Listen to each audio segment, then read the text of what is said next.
Cuma Anda harus tahu bahwa hadis itu ada tempatnya. Quran itu ada tempatnya. Likulli maqalin maqam.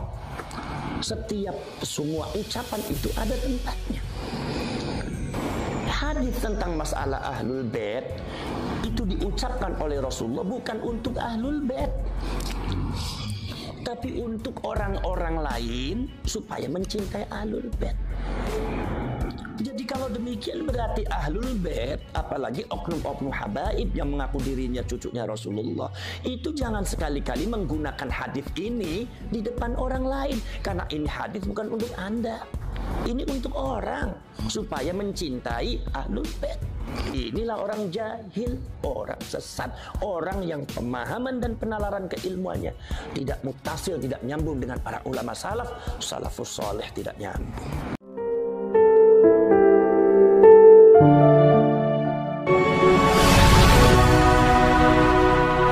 Assalamualaikum warahmatullahi wabarakatuh. Waalaikumsalam warahmatullahi wabarakatuh. Ini Gus, kita bersama sahabat-sahabat di sini silaturahim ya. Mau ya tanya-tanya lah. Kaitannya panjenengan ini belum mengeluarkan statement Gus tentang sekarang yang lagi viral di media sosial. Kaitannya tentang ya itu mengaku-ngaku cucu Rasulullah, ya mengaku-ngaku nasab, ya membangga-banggakan nasab. Itu menurut panjenengan bagaimana itu Gus? Assalamualaikum warahmatullahi wabarakatuh. Waalaikumsalam warahmatullahi wabarakatuh. Sekarang zaman sekarang memang yang sedang viral itu adalah ada oknum habaib yang membangga-banggakan nasabnya kepada Rasulullah. Sekarang saya tanya, kalau seumpama dia itu membangga-banggakan nasabnya kepada Rasulullah, saya tanya dasarnya apa? Kalau seumpama ada yang mengatakan dasarnya Quran, iya ada Quran. Kalau dasarnya hadis, saya tahu hadisnya ada. Tapi dasarnya apa? Ini adalah akibat orang tersebut tidak memahami konteks hadisnya Rasulullah. Ini akibat pemahaman keilmuannya tidak nyambung dengan para ulama. Sanad itu nggak penting matanya saja, tapi yang penting lagi pemahamannya harus nyambung, muttasil. Jangan cuma sanadnya, bukan sekedar qiraatul Qur'annya, tapi fahmul Qur'annya. Itu harus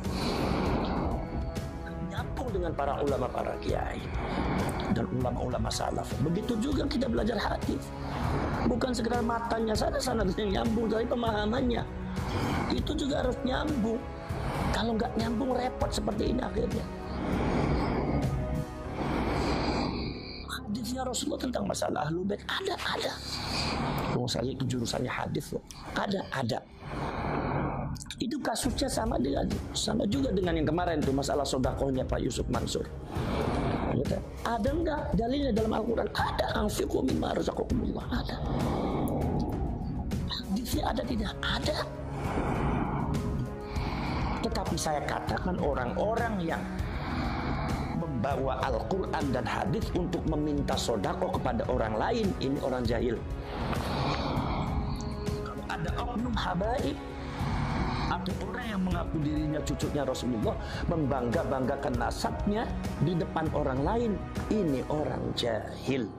Orang yang sanad keilmuannya, pemahaman keilmuannya tidak nyambung dengan ulama-ulama salaf. Seperti itu. Kalau dibilang hadisnya ada. Cuma Anda harus tahu bahwa hadis itu ada tempatnya.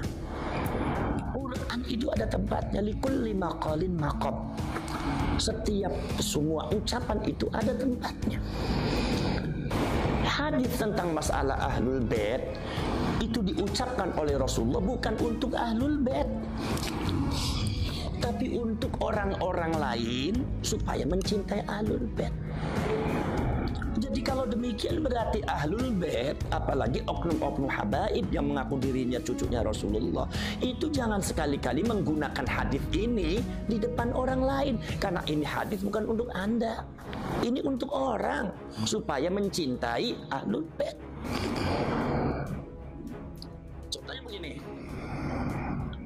Al-Quran dengan hadis tentang masalah fadilah sodako itu bukan untuk orang yang minta sodako, tetapi untuk orang yang mau memberi sodako. Jadi jangan sekali-kali Anda itu kalau cuma membuat proposal atau ingin dapat sodako dari orang lain, itu kemudian dalilnya Al-Quran dan hadis ini. Ini namanya godam orang suruh sodako dengan Al-Quran dan hadis. Inilah orang jahil, orang sesat, orang yang pemahaman dan penalaran keilmuannya tidak muttasil, tidak nyambung dengan para ulama salafus saleh, tidak nyambung.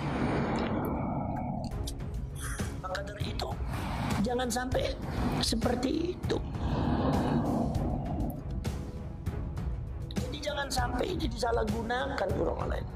Mengaku dirinya bahwa saya itu ini kata Rasulullah seperti ini sekarang. Loh, ini hadis bukan untuk Anda. Ini hadis untuk orang supaya mencintai Ahlul Bait. Apalagi nasab daripada Ba'alwi ini lagi dipermasalahkan, ya kan? Masih banyak dipermasalahkan ya.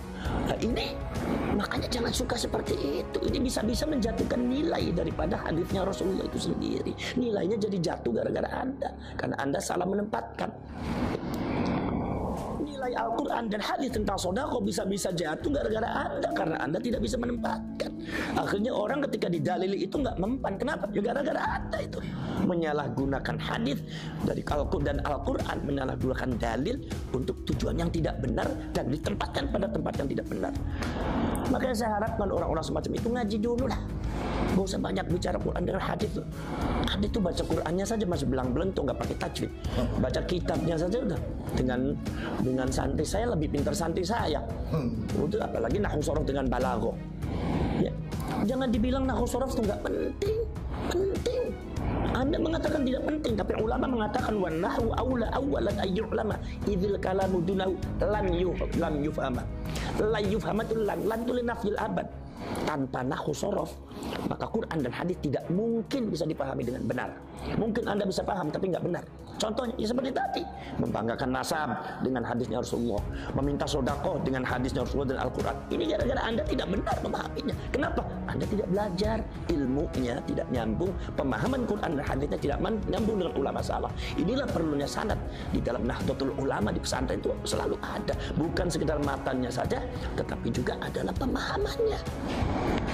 Jadi jelas nggak benar kalau ada habaib semata itu penyelewengan makna hadis. Itu bisa disebut bisa penipuan atas nama agama, itu nggak boleh. Seperti halnya juga oknum-oknum yang meminta sodako untuk menggunakan Al-Quran hadis, ini sudah penipuan mengatasnamakan agama. Ini sudah penyelewengan makna dalil. Ini nggak boleh seperti itu. Dosa, dosa, jelas dosa, sangat berdosa sekali. Tapi kalau orang semacam itu yang nggak ngaku dosa, udah biarin aja, urusan dia dengan Allah. Ya orang jahil namanya juga. Orang jahil itu yang nggak tahu kalau dirinya salah juga nggak tahu. Nah itu seperti itu cara. Makanya belajar dulu lah yang benar. Belajar hadis yang benar, nahwu sorof yang benar. Nahwu sorof yang benar. Jangan dibilang itu kan rafa nasab kan sama aja, itu biasa. Jangan Anda bilang biasa. Innallaha bari'um minal musyrikin wa rasulah. Ini harus wa rasulah. Sesungguhnya Allah dan Rasulnya tidak bertanggung jawab terhadap orang-orang musyrik. Coba kalau dibaca wa rasulih, innallaha bari'um minal musyrikin wa rasulih, jadi sesat. Sesungguhnya Allah tidak bertanggung jawab terhadap orang musyrik dan Rasulnya, berarti sesat. Ini pemahaman salah gara-gara apa? I'rabnya salah. Makanya yang namanya i'rab itu sangat penting di nahwu sorof.